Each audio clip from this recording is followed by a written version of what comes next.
¿Qué tienen en común Bambi, Pinocho, Peter Pan, Winnie the Pooh? Si tu respuesta es personajes adorables de mi infancia, estás equivocado. Son asesinos sanguinarios, por lo menos en la mente de Rhys Frey Waterfield y Scott Chambers, los creadores del universo de la infancia retorcida. Quédate aquí que te voy a contar en qué consiste este universo. Hace poco se quedaron liberados los derechos de todos estos personajes que da la casualidad que había usado Disney en sus producciones, pero que vienen de obras de la literatura mucho más antiguas, y por eso ahora son de dominio público. Una oportunidad de oro para que Rhys Frey Waterfield y Scott Chambers utilizaran esos personajes y los convirtieran en personajes asesinos en serie, torturadores y macabros. Nos han dado un poco una vuelta a ese recuerdo que teníamos de los personajes. Han hecho una serie de películas que llaman el Puniverse porque están intentando conectar todos esos personajes en una producción que, por cierto, va a venir el año que viene y que se llama Puniverse Monsters Assemble, en el que vamos a tener un all-star de todos estos personajes reutilizados o reciclados por estos dos cineastas británicos.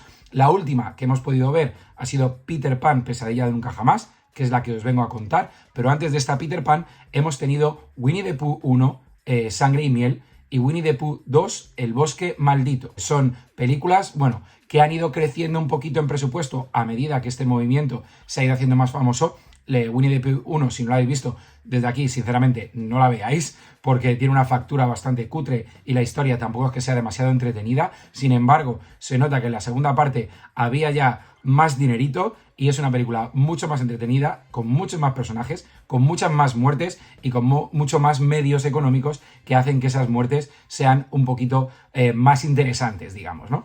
Bueno, pues este año vamos a tener, aparte de esta Peter Pan de las que os vengo a hablar ahora mismo, Bambi The Reckoning, La Venganza, y también Pinocho sin ataduras, una especie de juego de palabras, porque sabéis que Pinocho es una marioneta, entonces tiene cuerdas, y le han dado un poquito la vuelta a eso para querer decir que está un poco desatado, ¿no? Aparte de este universo de la infancia retorcida, tenemos otras producciones que han ido saliendo y que no pertenecen a estos cineastas, pero que van un poco en la misma línea. Nos referimos, por ejemplo, a las dos películas de Popeye que han salido este mismo año, una que se llama Popeye el Asesino y otra que se llama Popeye la Venganza, que también hemos visto en Soy de Cine y no recomendamos demasiado. Y si os parece poco, también tenemos una película que se llama La Hermanastra Fea, que le da una vuelta a la historia de la Cenicienta, haciendo que compitan de una manera sangrienta las hermanastras por la atención del príncipe. Así que, como veis, parece que hay una nueva tendencia, a usar todos estos personajes que ya son de dominio público para convertirlos en algo que llame la atención y algo totalmente diferente a lo que nos tienen acostumbrados. Pero, ¿de qué va esta Peter Pan? Bueno, pues Peter Pan tiene un tono muy diferente. Si habéis visto las películas de Winnie the Pooh, tiene un tono bastante diferente.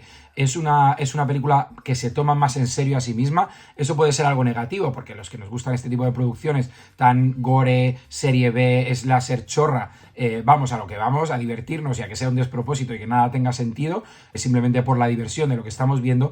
Y en este tipo de películas que se tomen demasiado en serio a sí mismas puede ser contraproducente o puede quitar esa diversión que estamos buscando. Sin embargo, eso aquí juega un poco a su favor. Quizá no en los dos primeros actos, que son un poquito más genéricos y un poquito menos interesantes, pero sí en un tercer acto que se vuelve bastante bizarro, que le da vuelta a unas cuantas cosas de la historia de Peter Pan y que a nosotros nos ha gustado bastante. Quizá no tanto como para aprobar a la película en su conjunto, pero sí lo hemos disfrutado bastante. ¿De qué trata esta Peter Pan? Decía, bueno, pues Peter Pan es un maníaco asesino que ha perdido la cabeza y que se dedica a secuestrar niños para llevarlos a nunca jamás.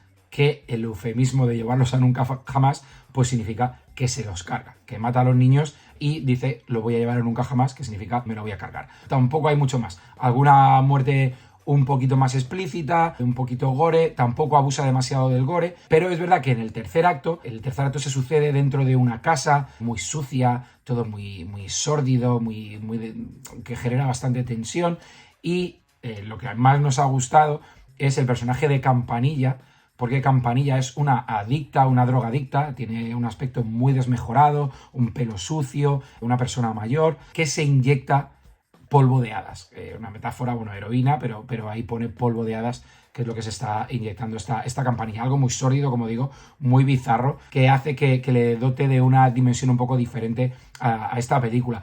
Es verdad que la película la lleva a una zona bastante terrenal. Al ser un tono un poquito más realista, parece una película de asesino en serie, básicamente desprovista, como digo, de toda esa magia o ensoñación que tiene la película clásica de Disney de Peter Pan o el libro en el que la película se basa.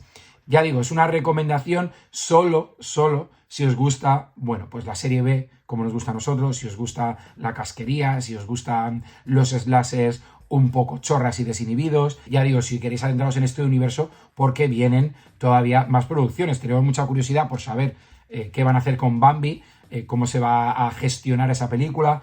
Con Pinocho nos podemos hacer una idea un poquito mejor de lo que nos podemos encontrar. Scott Chambers, un tío muy simpático, al que tuvimos la suerte de entrevistar aquí en Soy de Cine. Tenéis la entrevista en nuestro podcast semanal en iVoox, si tenéis curiosidad. Y además nos cuenta en esa entrevista, bueno, cómo empezó todo este proceso.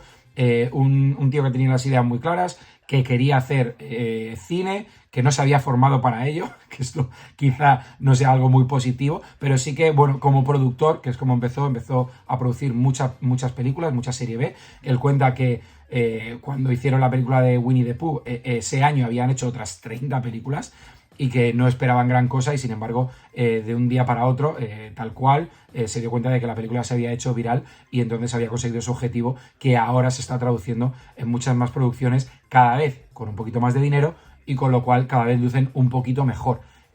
Bueno, sin guiones, el dinero no da guiones, ¿verdad? Entonces, bueno, los guiones de momento tampoco es que sean una maravilla, pero quién sabe hasta dónde puede llegar este universo de la infancia retorcida.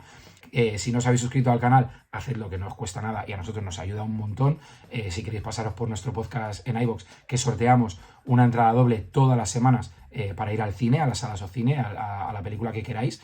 Así que, y también tenéis un montón de información en nuestra página web, somosdecine.com, donde hacemos críticas súper detalladas, artículos en profundidad sobre producciones que seguro que vais a encontrar muy interesantes. Y mientras, pues nos seguimos viendo por aquí. Hasta luego, cinéfilos.